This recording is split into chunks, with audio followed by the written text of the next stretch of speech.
Hello everyone, this question appears in class 7th NCERT chapter of lines and angles. This is second question of its exercise 5.1. So the question says that find the supplement of each of the following angles.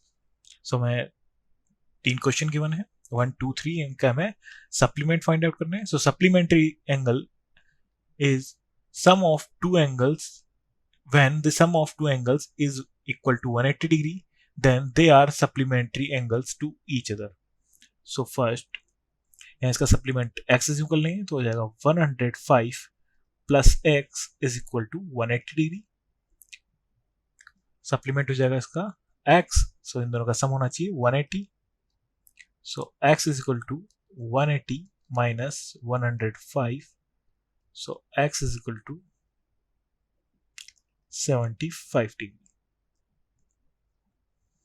सो 105 का supplementary हो जाएगा angle हमारा 75 degree. Second 87 degree plus इसका supplement हम y is equal लेंगे, इनका sum हो जाएगा 180.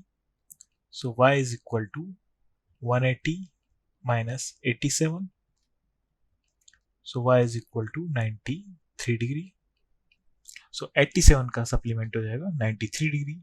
एंड थर्ड 154, इसका हम z इज इक्वल लेंगे सप्लीमेंट. सो इनका सम हो जाएगा 180. So z is equal to 180 minus 154. So z equal to हो जाएगा 26 degree. So supplement of 105 degree is 75 degree, supplement of 87 degree is 93 degree, and supplement of 154 degree is 26 degree. Thank you.